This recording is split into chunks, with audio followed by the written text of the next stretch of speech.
አጠገባቸው ያለውን ሰው ሰላም በሉት፣ ስሙንም ጠይቁት። ስሙ ማን ነው በሉት። መሆኑ እንደ ስምህ ነው ወይ በሉት። ክብር ለኢየሱስ ይሁን። ፕሮግራም መሪዎችን የጸለየውን ወንጌላዊ መርገም ከዛ ከፍቴን እግዚአብሔር ይባርካቸው፣ እናንተንም እግዚአብሔር ይባርካችሁ።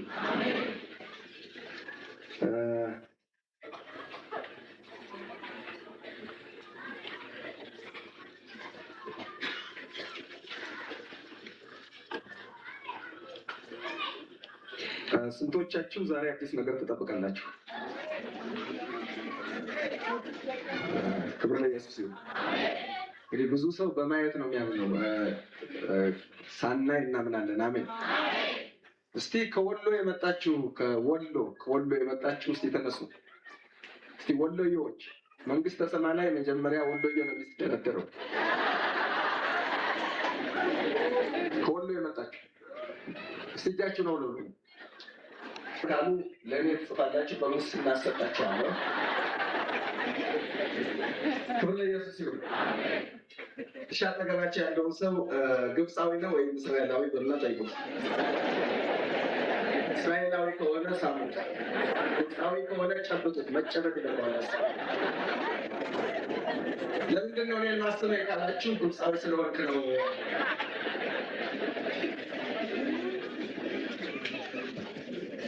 ግብፅ ማለት ምን ማለት ነው አልኳችሁ? እስራት። ግብፅ ማለት ምን ማለት ነው? ትርጉሙ እስራት ማለት ነው። ወደ ዘፍጥረት 26 እንሄዳለን። ዘፍጥረት 26 መጽሐፍ ቅዱስ ያዛችሁ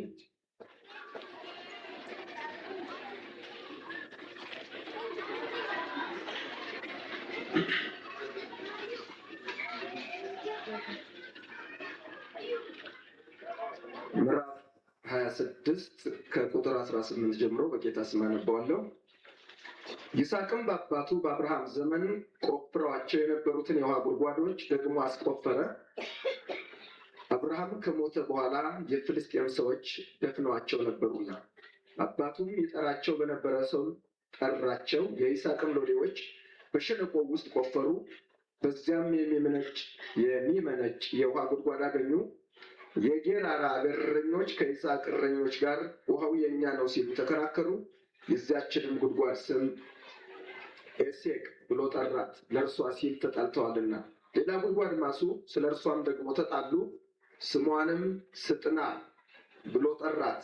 ከዚያም እልፍ ብሎ ምን ብሎ ሌላ ጉድጓድ አስቆፈረ። ስለ እርሷም አልተጣሉም። ስሟንም ሮሆቦት ብሎ ጠራት፣ እንዲህ ሲል አሁን እግዚአብሔር አሰፋልን፣ በምድርም እንበዛለን። አሜን። ዛሬ ጉድጓድ እቆፍራለሁ፣ ግን እልፍ ብዬ ነው የምቆፍር በሉት። አጠገባችሁ ያለው ሰው እና ገፋ ገፋ እያደረጋችሁ እልፍ በልልኝ፣ አትረብሼ በሉት። እንዲህ ካልክ ደግሞ አልለቅም ካልክ እልፍ እላለሁ በሉት። ኢየሱስ ለዘላለም ጌታ ነው።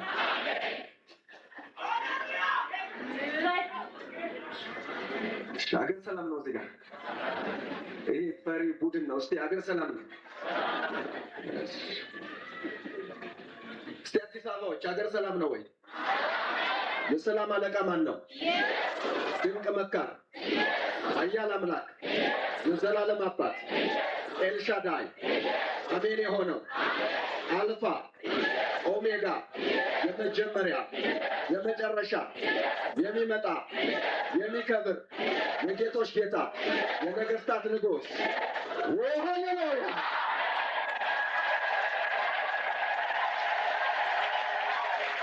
ኢየሱስ ለዘላለም ጌታ ነው። አሜን።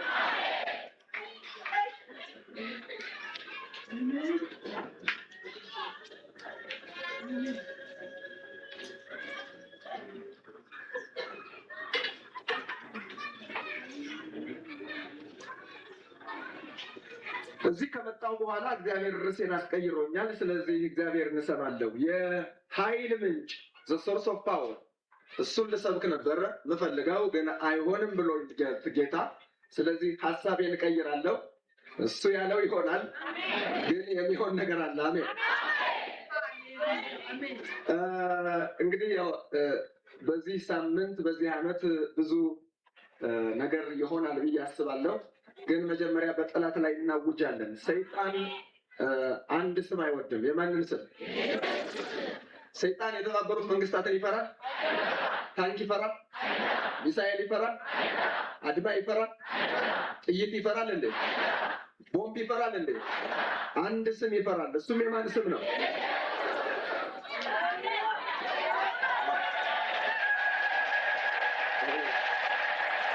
ይህ ያለው ቡድን ሰነፍ ቡድን። እንዲህ ካላችሁ ቦታው ትለቃላችሁ።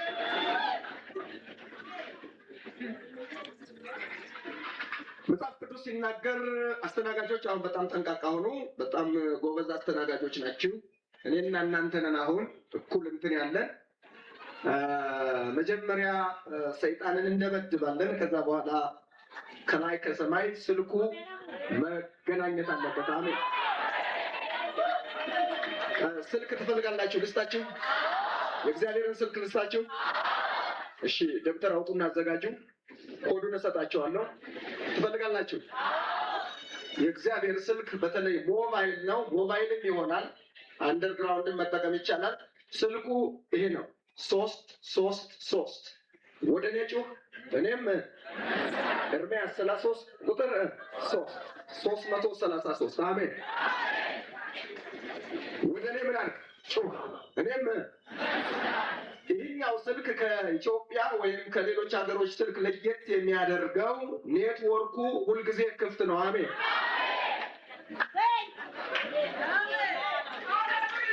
ይህንን ስልክ ለየት የሚያደርገው በአንድ ጊዜ በዓለም ላይ ያሉትን ሰዎች ሁሉ ማስተናገድ ይችላል። አሜን። ይህንን ስልክ ለየት የሚያደርገው አያስከፍልም። አሜን። ወደ እኔ ጩህ፣ እኔም አንተም የማታውቀውን ኃይለኛ ነገር አሳይሃለሁ። አሜን። እሺ፣ አጠገባቸው ያለውን ሰው በኃይል ጩሁና በደንብ አጠገባቸው ያለውን ሰው በደንብ ይዛችሁ ዛሬ ኃይለኛ ነገር ታያለህ በሉት። እንደገና እንደዚህ በሉት። አሁን በሉት። ስማ በሉት። አሁን ኃይለኛ ነገር ታያለህ። ሃሌሉያ።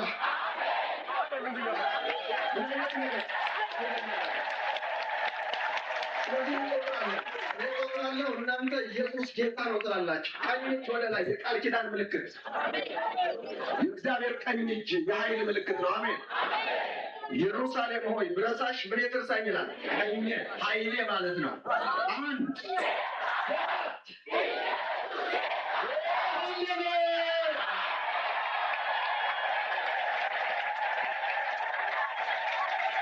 አሁን አንድ ነገር እናደርጋለን። ህፃናት ቦታችሁ ሁኑ፣ ጥንቃቄ አድርጉ፣ ልጆቻችሁን ያዙ። አስተናጋጆች በሁሉም አቅጣጫ ተሰማሩ።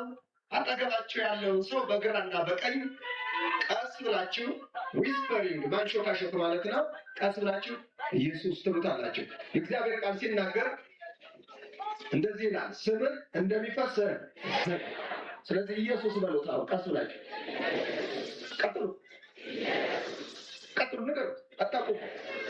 አስተናጋጆች ቀጥሉ። ሁሉም ሰው ይጮሃል። ቀጥሉ።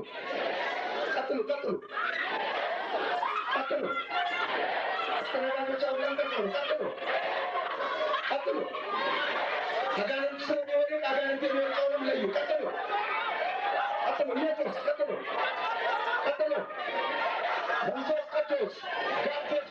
መንፈስ ቅዱስ ጋበዝኩ። በጌታ በኢየሱስ ክርስቶስም ጋበዝኩ። አሁን አንድ ሁለት ሶስት ኃይል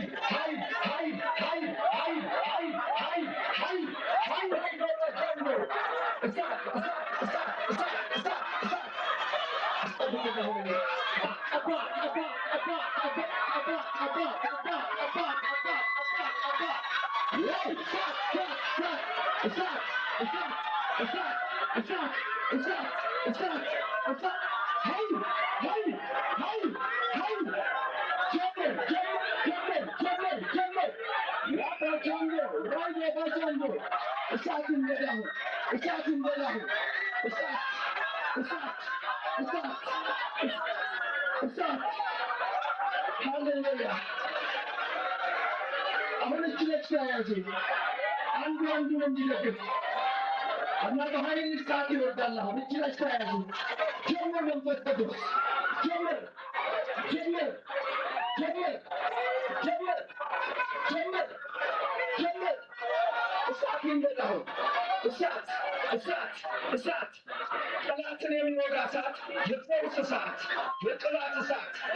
ኃይል ይፍሰስ፣ ኃይል ይፍሰስ። ጀምር ጀምር። ለሌላም እጆችን አነሳሁ። ጀምር ጀምር ጀምር ጀምር ጀምር ጀምር ጀምር ጀምር።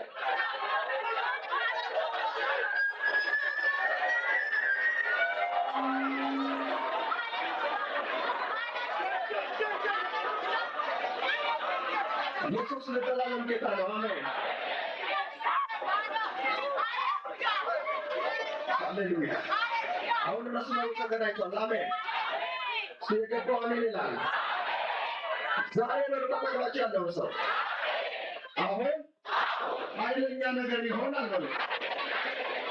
አሜን አሜን ለሆነው አሜን ለታረደው በግ አሜን ለጌቶች ጌታ ሃሌሉያ።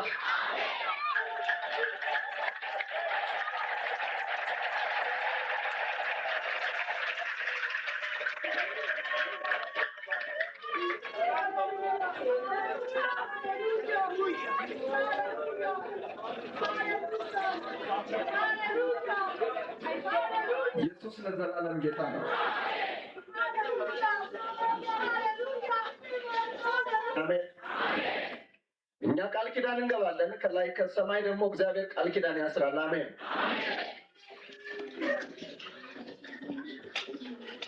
ስንቶቻችሁ መስፋት ትፈልጋላችሁ?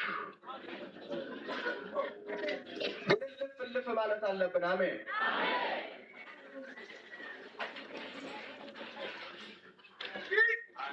መጽሐፍ ቅዱስ ያዛችሁ የማርቆስ ወንጌል 10 ቁጥር 28 ላይ ያለውን ቃል እንዳለ ርዕሱ እንደ ርዕሱ ውሰዱት። ጴጥሮስ የተናገረው ግን ቃል ነው። እኛ ግን ሁሉን ትተን ተከተልን። አሜን። እስቲ እኛ ግን በሉ ሁሉን ትተን ተከተልንህ። እስከዚህ ቀን ድረስ በሕይወቴ ዘመን በጣም የሚከብደኝ አንድ ነገር ነው፣ መሸነፍ። እኔ እናንተን አላውቅም፣ እኔ ቅዱሳን እናንተን አላውቅም። ለእኔ ግን በጣም የሚከብደኝ መሸነፍ ነው። ለእኔ በዚህ በደረስኩበት የእድገት ደረጃ ክርስትና እንዲህ እንደሆነ ገብቶኛል። መሸነፍ ለአንድ ነገር ብቻ እንድንሸነፍ እግዚአብሔር አይፈልግም። ለኃጢአት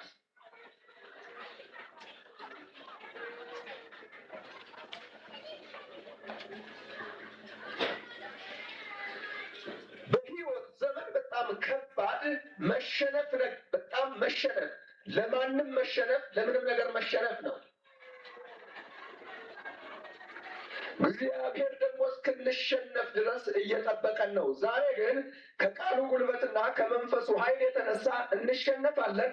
እኛ ተሸንፈን ማሸነፍና ጉልበት የለበሰው ስልጣን ያለው ኢየሱስ በእኛ ውስጥ ይነግሳል። አሜን። ስትሸነፋለሁ በሉ። ለጌታ ስልሸነፋለሁ። አሜን። እጅግ ከባድ ነገር ሁሉም ነገር መተው ነው።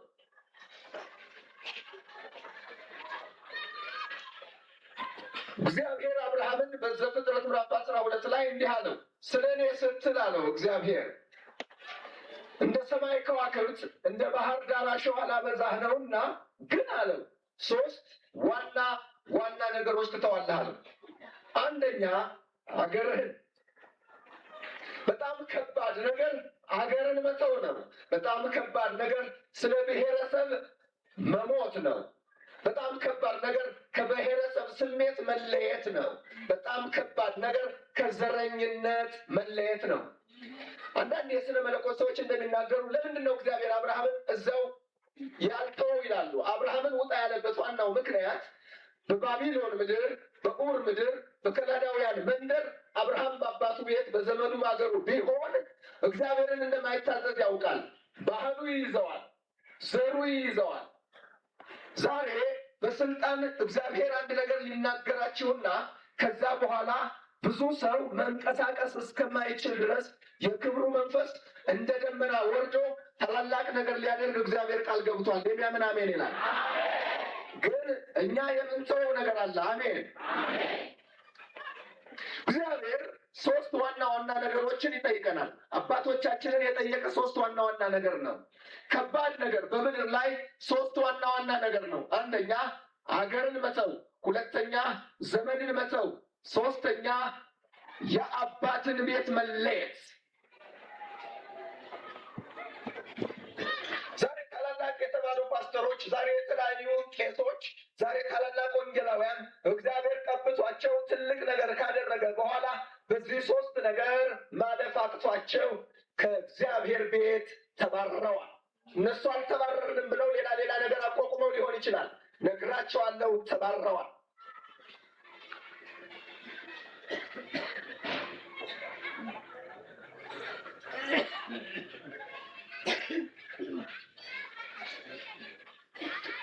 ሰውን በሶስት ዋና ዋና ነገር ማሰባሰብ ይቻላል።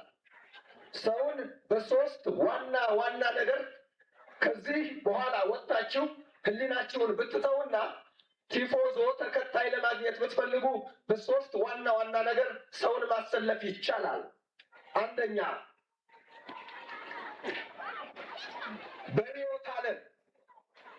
በርዕዮተ ዓለም በአመለካከት ወይም በፍልስፍና ወይም በፓርቲ ሰውን ማሰባሰብ ይቻላል። የሆነ ስም ሰጥታችሁ የሆነ የፖለቲካ ድርጅት ብታቋቁሙ ሰው ሊከተላችሁ ይችላል። ሁለተኛ ሰውን ማሰባሰብ የሚቻለው በሃይማኖት ነው። ሶስተኛ ሰውን ማሰባሰብ የሚቻለው በዘር ነው። ነገር ግን በፖለቲካ በርዕዮተ ዓለም በአይዲዮሎጂ ከምታሰባስቡትና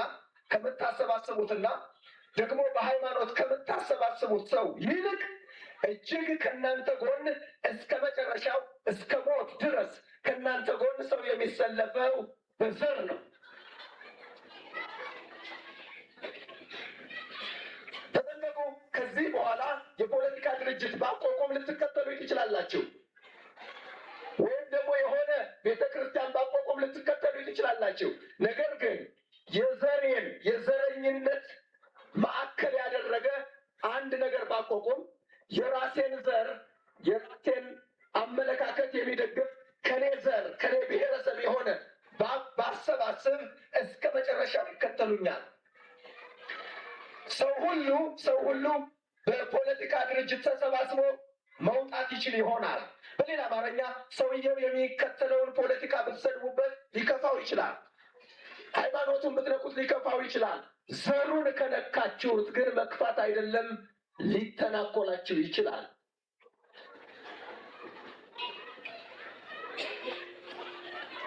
በሌላ አማርኛ የኢትዮጵያን ብሔረሰቦች ማሰባሰብ የሚችለው አንድ ሰው በዘረኝነት ላይ ከተመሰረተ ነው። ስለዚህ ነው እግዚአብሔር እንደዚህ አለው አብርሃም አለው የኔን የሙሉ የዘላለም ፈቃድ ትፈጽምልኝ ዘንድ ከፈለክ አለው። 7 ነገር ቃል ኪዳን ገብቷል እግዚአብሔር። አብርሃም 3 ነገር ማድረግ አለበት።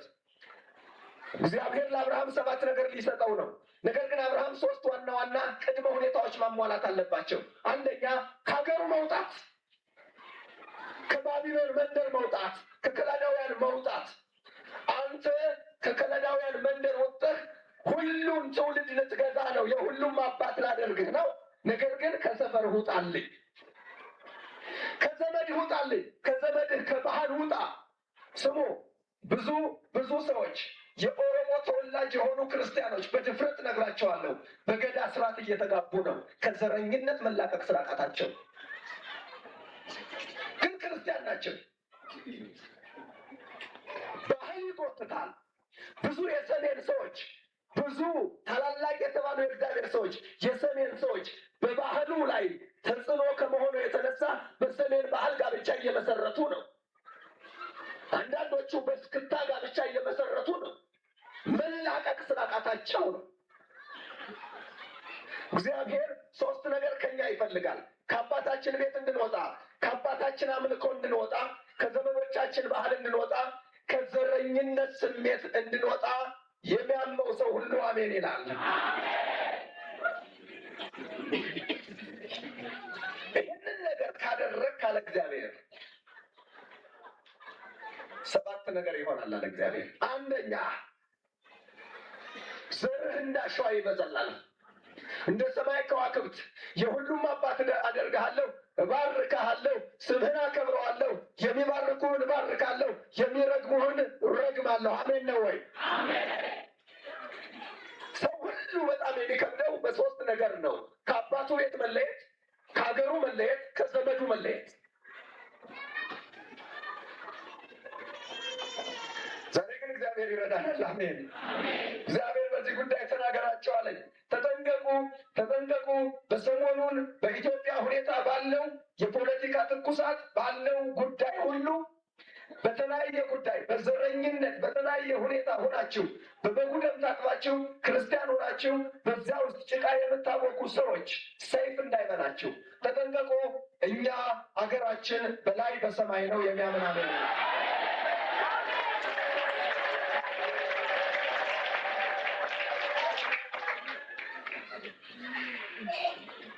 እግዚአብሔር ቤቴን አጠራለሁ ብሏል፣ ያጠራል። ነገር ግን ተጠንቀቁ። እኛ አስታራቂዎች ነን። እውነትን ይዘን እንወጣለን። ተጠንቀቁ። ይህ ማለት ውሸትን አንቃወምም ማለት አይደለም። ይህ ማለት አመፃን አንቃወምም ማለት አይደለም።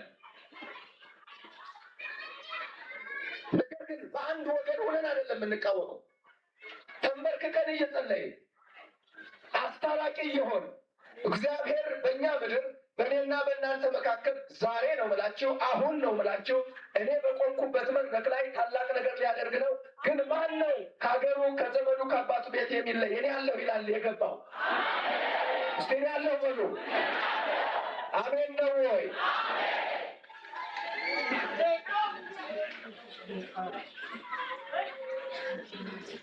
ጴጥሮስ ግን እንዲህ አለ፣ እኛ ግን አለ ምዕራፍ 10 ስታነቡ አንድ ሀብታም ሰው መጣ።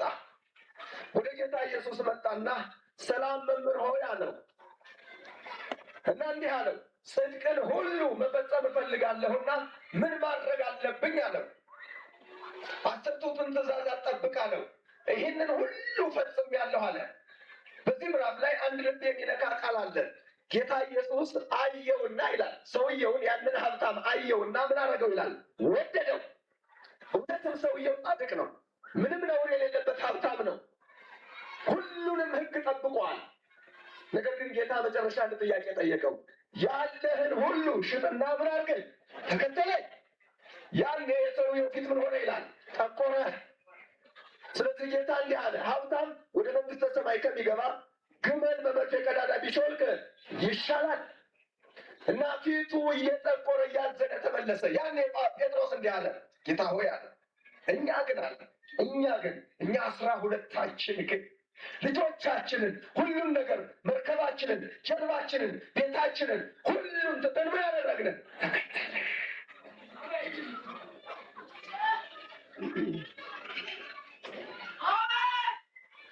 እስቲ አሜን አሜን ለሆነ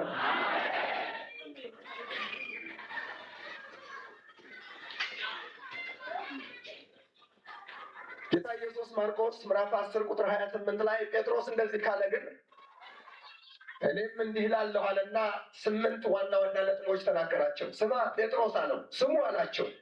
ጌታ ኢየሱስ 8 ዋና ዋና ነገሮች እንድንተው ይፈልጋል። 8 እንዲህ አለ ጌታ ኢየሱስ ደግሞ ስለ እኔና ስለ ወንጌል፣ ስለማንና ስለማን? ስለ እኔና ስለ ወንጌል። ሁሉን የምንተወው ስለ ወንጌል ነው። ሁሉን የምንተወው ደግሞ ስለ ነፍሳችን ጌታ ኢየሱስ ነው። አሜን። ስለ እኔና ስለ ወንጌል አንደኛ አባቱን የተወ። ማንን የተወ?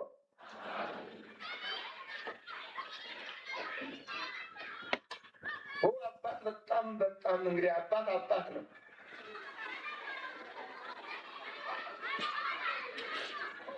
እኛ አባታችንን አባዬ አይደለም የምንለው። እዚህ ጉባኤ መካከል ብዙዎቻችሁ አባቴን ታውቃላችሁ።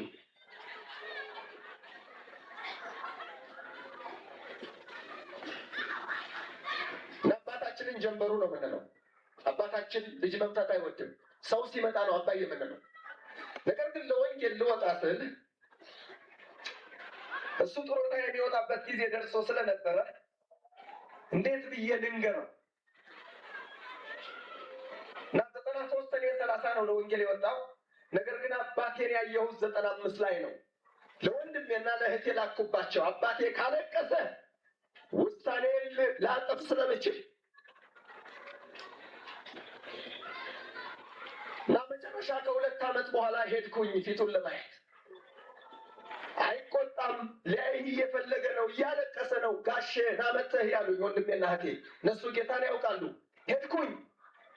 አባት ማለት አባት ነው።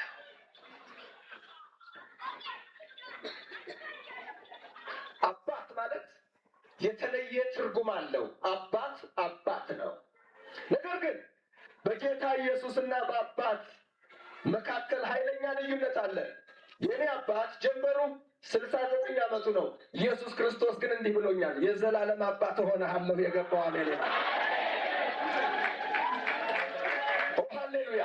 ወንድ ልጅ ተወልዶልናል፣ ስሙም የዘላለም አባት፣ ኃያል አምላክ፣ የሰላም አለቃ፣ ድንቅ መካር። ቅድም ለጋሻ ነገር እየነገርኩት ነበር እና ራሱን እየነቀነቀ ነው። የእኔ አባት 7 ልጅ ነው ያለው።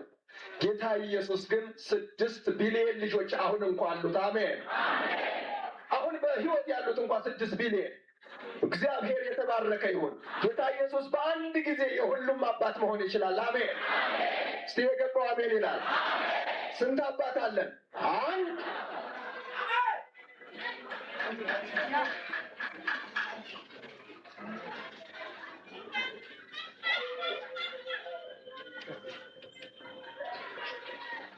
ጌታ ኢየሱስን ከአባቴ ለየት የሚያደርገው የኔ አባት አማርኛ ብቻ ነው የሚችለው፣ ሌላ ነገር አይችልም።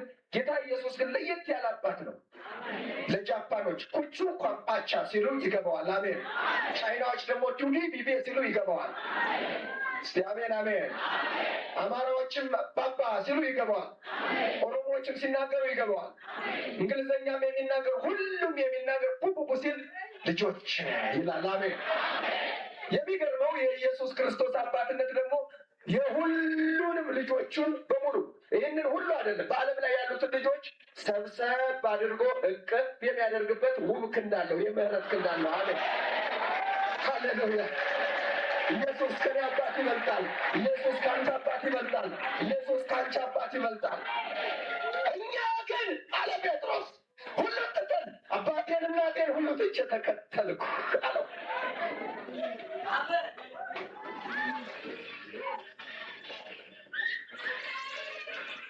ኢየሱስ ለዘላለም ጌታ ነው። አሜን።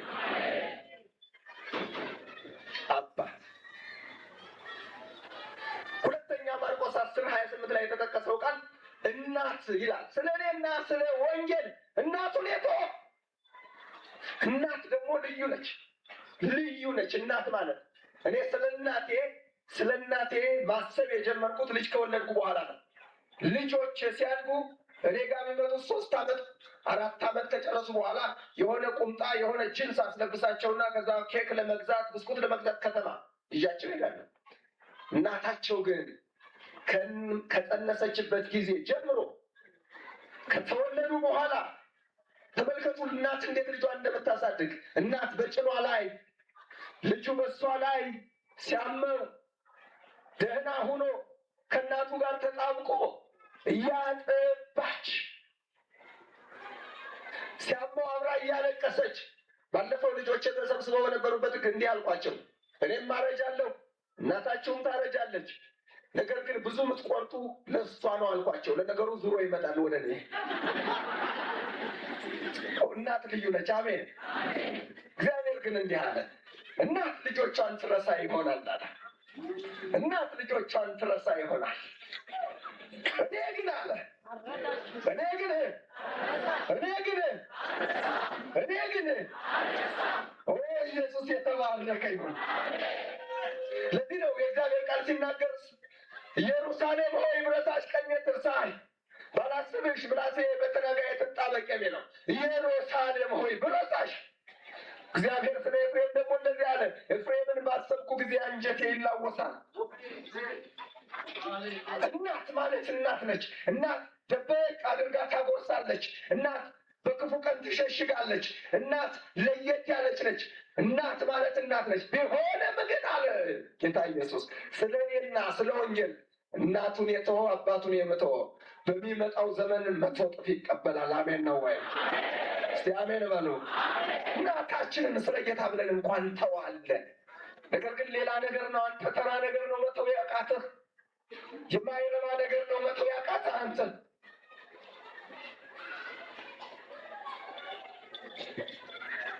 ሶስተኛ ወንድም ይላል እዚህ ቦታ ላይ። ወንድም መኩሪያ ነው። ወንድም ማለት ወንድም ነው።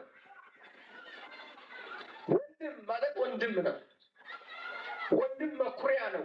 ከወንድሞቻችሁ ጋር ስትሄዱ ሴቶች ወይም ወንዶች በዚህ ያላችሁ ምን ያህል ደስ እንደሚላቸው አይታቸዋል። እኔ የተለየ ስሜት ነው የሚሰማኝ።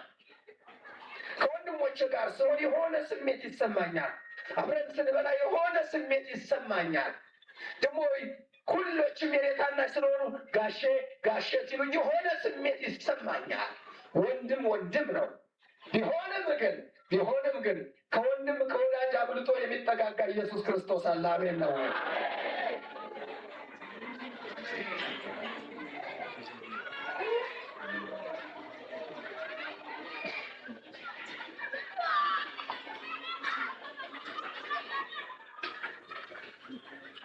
ወንድም ነው። ጌታ ግን እነዚህን ወንድሞችና እህቶች ሰጠን። አሜን። እስቲ አሜን በሉ። እስቲ አሜን አሜን አሜን። አንተ ወንድሜና እህቴ ነህ ብላችሁ ግጥም አድርጋችሁ ሳሙት። ግብፃዊ ቢሆንም ቢያንስ ኢትዮጵያዊ ነው። ሳሙት ዛሬ። ኢየሱስ ጌታ ነው። አሜን። ክብር ለኢየሱስ ይሁን። ኢየሱስ ጌታ ነው።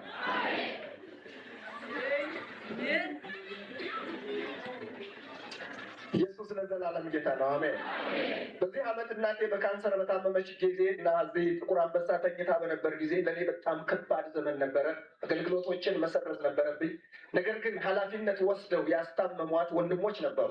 በተለይ የመሃል የደቡብ አጥቢያ ቤተክርስቲያን ሽማግሌዎች እና እናቴን ሂደው እስከ 4 ሰዓት ያጫውቷታል። ዶክተሮች አሉ ሁሉ ምግብ ይወስዱላታል። አባቴን ያጫውቱታል።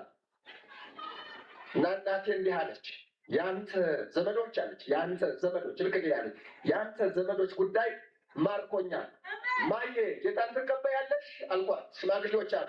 አዎ ምትለኝን በለኝ እቀበላለሁ። አሜን ነው። ሃሌሉያ። አባቴን እናቴን ጌታን ተቀበሉ። አሜን። ካንሰሩም ለቋል። ሃሌሉያ። ግን የማረኳት እነሱ ናቸው ዘመዶችህ። አንዳንዶቹ መኪና ይዘው እስከ ናዝሬት ይወስዷት ነበረ እና ታለቅሳለች። እዚህ መካነ ኢየሱስ ያሉ እህቶች ሁሉ አሉ። ፈታሽ ይወስዱላቸዋል፣ ይጠይቋቸዋል። እኔ የለሁም ሌላ ቦታ ነኝ። ያንተ ዘመዶች ነገር ልቤ ላይ ተጻፈ። አሜን። እና እንዲህ አልኩኝ፣ እግዚአብሔር ሆይ የኢትዮጵያ አገልጋይ የኢትዮጵያ ቅዱሳን ወንድምና እህቶችን ማገልገሌ ከፈርዖን ቤት ወጥቼ የእግዚአብሔርን ሕዝብ ማገልገሌ አኮራኝ። አሜን ነው ወይ? የእናት የአባት ወንድም ትንሽ ነው፣ የክርስትና ወንድምና እህት ግን ብዙ ነው። አሜን። ቢሆንም ግን ኢየሱስ ከወንድም ይበልጣል። አሜን ነው ወይ? ግን ማን ነው ስለ ጌታ ሲል ወንድሙን እህቱን የሚተው? ማን ነው? ማን ነው?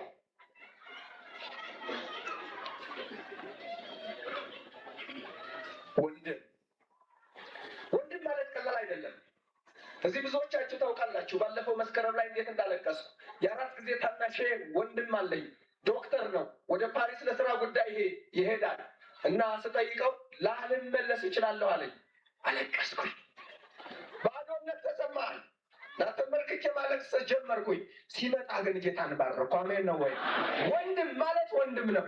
ነገር ግን አሁን ያለኝ ወንድሞቼ በየቦታው ተበታትነው የአባቴ እናቴ ልጆች ወንድሞቼ አሁን ያለሁበትን ሁኔታ አያውቁም። እንዳንዴ ብዙ ነገር ሲከበኝ፣ ለቅሶ ሲከበኝ፣ ሐዘን ሲከበኝ፣ ሁሉ ነገር ባዶ በሆነ ጊዜ፣ በተዘጋ ቤት ሆኜ ሳለቅስ፣ ቤተሰብ በሌለበት ጊዜ ምንም ርቀት የማይጥሰው በር የማይጥሰው ዋናው ታላቁ ወንድሜ ይመጣና ሰላም ላንተ ይሆን ይለኛል።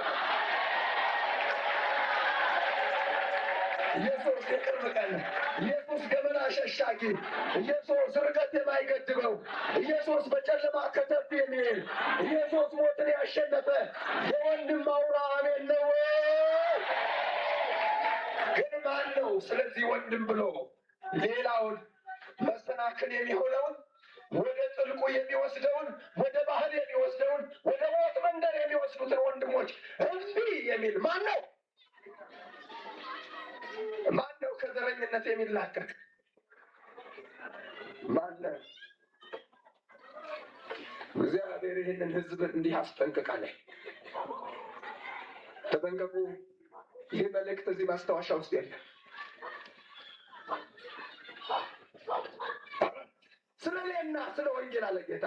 እህቱን እስቲ እህት ያላችሁ እህት ደግሞ ለየት ያሉ ነው። እህት ማለት ደግሞ ከወንድም ትለያለች። እህት ደግሞ ለየት ትላለች።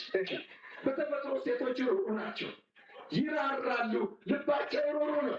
እህት ማለት ደብቃ ታበላለች። እህት ማለት ሸሽጋ ክፉ ቀን ታስመልጣለች። እህት ማለት የክፉ ቀን ወዳጅ ነች። እህት እናንተ በከፋችሁ ጊዜ በሯን ዘግታ ታለቅሳለች። ቢሆንም ግን ኢየሱስ ከእህት ይበልጣል። አሜን ነው።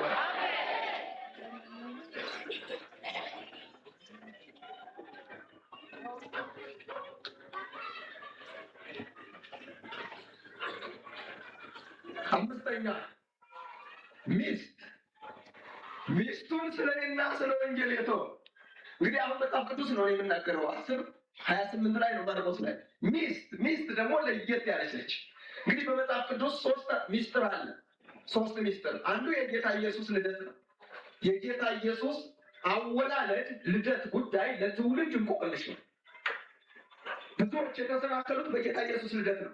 ሁለተኛው መጽሐፍ ቅዱስ ውስጥ the secrets of the Bible የሚባለው የሥላሴ ጉዳይ ነው። እግዚአብሔር አብ፣ እግዚአብሔር ወልድ፣ እግዚአብሔር መንፈስ 3 ስብዕና 3 ፐርሶናሊቲስ፣ ግን ስንት አምላክ? አንድ። የሂሳብ ሕግ ተሽሯል እዚህ ጋር። እግዚአብሔር አብ፣ እግዚአብሔር ወልድ፣ እግዚአብሔር መንፈስ፣ ግን ስንት አምላክ? አንድ።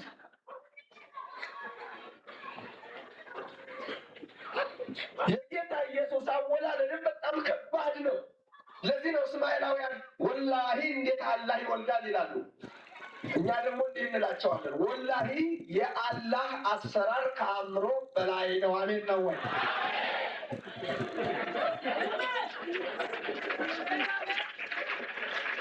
ሃሌሉያ! ይህ አሁን የመጣው መገለጥ ነው። አሜን ነው ወይ? እግዚአብሔር ሁሉን ይችላል። አሜን ነው ወይ? ሶስተኛው እንቆቅልሽ ደግሞ የጋብቻ ጉዳይ ነው። ሁለቱ ስንት ይሆናሉ? አንድ።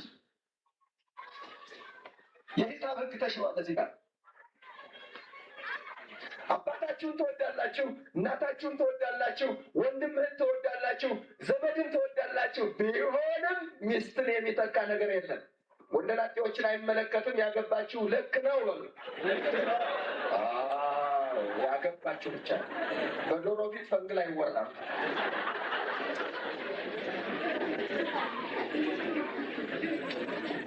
የፈለገው ቢሆን ለሴት ባልን ለባል ሚስትን የሚተካለን የለም።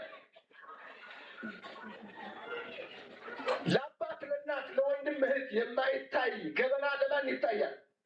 ለሚስት ወይም ለባል። ሰሜን ኢትዮጵያ ውስጥ አንድ ተረት አለ። ባልና ሚስት ተጣልተው ሚስትየዋ መልእክተኛ ላከች። በነገር አንገብግቦ ጠብሶ በላኝና አባት አይብላል። አባት እየሮጠ ሄደ፣ በቅሎ ውጭ ነው። ከዛ ሀብቱ ተከፈለ። ሀብቱ ከተከፈለ በኋላ ሊወጡ ሲሉ በጥቅስሽን ቀይሪ አሉ አባት። ያው የገጠር ቤት ነው፣ አንድ ቤት ብቻ ነው፣ አንድ ክፍል ነው፣ የሳር ቤት ነው እኮ። ልብስሽን ቀይሪ ሲሉ ሴትዮዋ ልብሷን ስትቀይር ዞራ የቀየረችው ወደ ባሏ ነው። ኧረ ገለገለግ አሏ። ባይ ይዤሽ አልሄድም በሉ ተስማሙ አሉ። አብረው ኖሩ።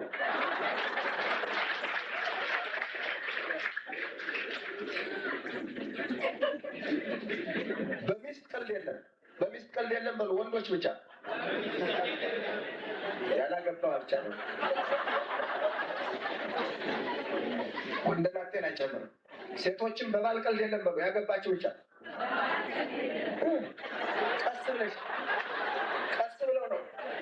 ድሮ እየተከታተላችሁ ዳንቴል እየሰጣች ስንት ስትል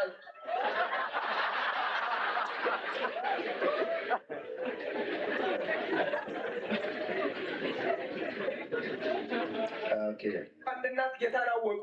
ጌታን ሲያውቁ የልጅ ልጅ አይተዋል። ትልቅ ሴት ናቸው።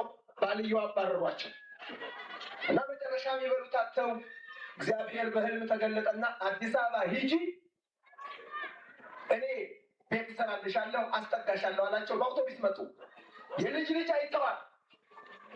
አባት ባል ዘመዶቻቸው፣ ልጆቻቸው፣ የልጅ ልጆቻቸው ሁሉ ሂጂ ከዚህ ርኩስ ብለው አባረሯቸው። መጡ። ከመጡ በኋላ ወደ ቅዱሳን አምልኮ ሄዱ።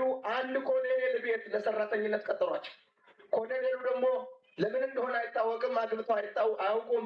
መኪና አላቸው፣ ጥሩ ቪላ አላቸው። እሳቸው ሰራተኛ እንደሆኑ እዛ 2 ወር ከቆዩ በኋላ ጌታ በአንድ ሌሊት ኮሎኔሉን ልጅ ሆይ ልድርህ ነው። ምንድን ነው ምድረኝ? ጨርሻለሁ እድሜን። ሴትዮዋን ደግሞ ልድርሽ ነው፣ አሳረፍሻለሁ። ዋይ ቆይተ ምን ያደርግልኛል አለ ሴትዮዋ።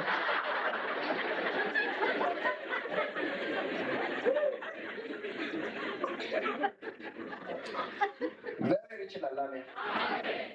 ተዳሩ። ሁለቱም ጌታ ዳራቸው። ሰውየው በወሩ ሞቱ። መጨረሻ ቤታቸውን እንትን አሉ። እሳቸው ሰርቪስ ሆኑ፣ ሹፌር ቀጠሉ። መኪና እየያዙ ወደ ቤተ ክርስቲያን ይሄዳሉ እና እንዲህ አሉ፣ አይ ጎይታ ያመጣጥ በስተርጅና አከበርከኝ። አሜን ነው ወይ?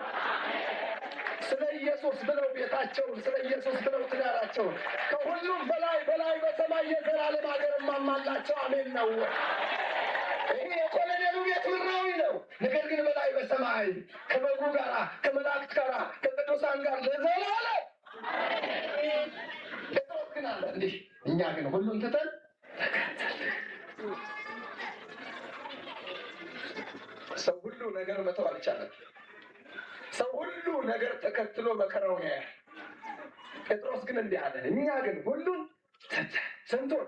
ሁሉ። ስድስተኛ ልጅ ደግሞ ይፈትናል፣ ቢሆንም ከሚስት አይበልጥም። ዘዳግም 33 ላይ ሙሴ ስለ አገልጋዮች ሲናገር እንዲህ አለ። እሱ ቃል ሁልጊዜ በጣም ያስደንቀኛል። እንግዲህ ከባድ ነው ልጅን ትቶ ለወንጌል መውጣት። ጌታ ኢየሱስን የሚቃወም ልጅ ቢመጣ እምቢ ከጌታ አትበልጥም ብሎ ብዙ ሰው ስለ ጌታ ብሎ መተው አልፈለገም። አንዳንዶቻቸው ዓለማዊ አግብታቸዋል። ዛሬም ዓለማዊ ለማግባት ልባችሁ የሚዳዳ ሰዎች አላችሁ። ግን ጌታ እንዲህ አለ፣ ስለ እኔና ስለ ወንጌል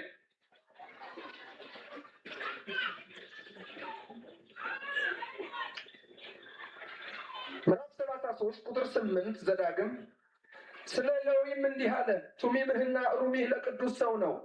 በማሳህ ለፈተንከው አገልጋይ በማሳ የተፈተነ ነው።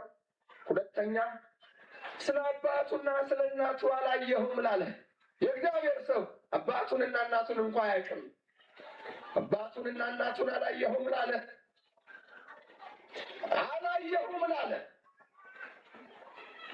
የእግዚአብሔር ሰው አባቱን አያውቅም፣ እናቱን አያውቅም። የእግዚአብሔር ሰው ወንጌል ለመስበክ ስለ ወንጌልና ስለ ታረደው በግ ፍቅር ይንከራተታል። ቀጥሎ ያለው አረፍተ ነገር ትንሽ ከበድ ይላል። ወንድሞቹን ላላስተዋለ ልጆቹንም ላላወቀ የእግዚአብሔር ሰው ልጁን አያውቅም። የእግዚአብሔር ሰው ልጆቹን እንኳ አያውቅም። ምን እንደሚበሉ አያውቅ፣ ምን እንደሚለብሱ አያውቅ፣ ዛሬ ምን እንዳጋጠማቸው አያውቅ።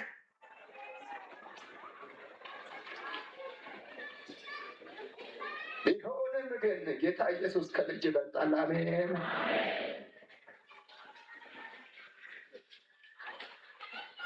አንዳንድ ሰዎች ለወንጌል እየወጣን ወዲያና ወዲህ ስንሮጥ ይተቹናል።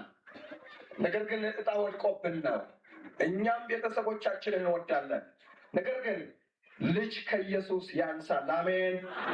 ሌዊ ከ12ቱ ያዕቆብ ልጆች ሌዊ ለአገልግሎት የተጠራው አባቱን አያውቅም፣ ወንድሞችን አያስተውል፣ ልጆቹን አያውቅ። ልጅ እንኳ ጌታ ኢየሱስን አታመልክም ቢልሽ እምቢ ማለት አለብሽ። አሜን። ኢየሱስ ከልጅ ይበልጣል። አሜን። ያኔ እግዚአብሔር በመካከላችን ጣልቃ ይገባል። አሜን። 7ኛ ስለ እኔና ስለ ወንጌል ቤቱን የተወ ቤት። ስንቶቻችሁ ቤት ሰርታችኋል? አዲስ አበባ ውስጥ እንኳን ጌታ ረዳቸው። አሜን። እስቲ ና ወንድሜ፣ ያውም አዲስ አበባ ላይ ቦታ በብዙ ሺህ እየተገዛ ባዶ ቦታ ስንት እያለ። ስለዚህ ምንድን ነው የሚለው? በኢየሱስ ክርስቶስም የሐሰተኛ ነቢይ ምናምን ብላችሁ ነው የምትከስሱ። እቤቱ ሂጄ የሰራዊት ጌታ እግዚአብሔር ቤት ይሰራልሃል ብለው ልልልልል ነው የሚለው ሰውዬው። ቤት የሰራው ጋር ሂጄ ደግሞ ቤትህንም አንተንም ይፈልጋል ብለው በቃ ማለት መረምረዋለሁ ነው የሚለኝ። ምን ትመረምረኛለህ? እግዚአብሔር መርምሮ አሳልፎ ያወጣኝ ሰው እግዚአብሔር ይርዳን። ወይ አሜን። ሾታላጭ እግዚአብሔር ሰው ቤተክርስቲያን እየሰራ እያለ በጸሎት ቦታ እንዳለ እግዚአብሔር እንዲህ አለው። እሱ የሚጸልየው ገንዘብ አንሶት ነበርና ጮህ አለው፣ ቤትህን ሽጥና ቤቴን ጨርሳለሁ። እሺ አለ። እግዚአብሔር ሰው ችግር የለበትም። አሜን። ሄደና ለሚስቱ ነገራት። ቆይተሃል፣ ካበድክ ቆይተሃል አለችው። ሄደና ተንበርክኮ ያለችኝን ሰማህ አይደል አለው። አዎ ሰምቻለሁ። ዝም በል 2 ወር እንቅልፍ እነሳታለሁ አለ። እኮ እኔ ምን ቸገረኝ አለ። ሶፋ ላይ ይተኛል፣ እሷ ትፈራገጣለች። ይሄዳል። ምን ሆነሽ ነው? ምን አገባህ? እንቅልፍ የነሳሽ ለምን እንደሆነ ታውቂያለሽ? አላውቅም። ቤቱን አልሰጥልሽ ነው። ታይ አልሰጥም። አሁንም ወይ መድኃኒዓለምን አታውቂም። አስጨንቆ ይወስድልሻል። እኔ ለአንቺ ብዬ ነው። እኔ እንደው ሶፋዬ ላይ አንቺ ጋር ማን ይተኛል? ትራገጣለች፣ ዝም ብላ ትገላበጣለች። እግዚአብሔር አባትህን፣ እናትህን፣ ወንድምህን፣ እህትህን፣ ልጅህን፣ ሚስትህን፣ ቤትህን የሚያስቸግርህን ሁሉ የክብሩን መንፈስ የሚያስቸግረውን ሁሉ ታወሉት። ሃሌሉያ።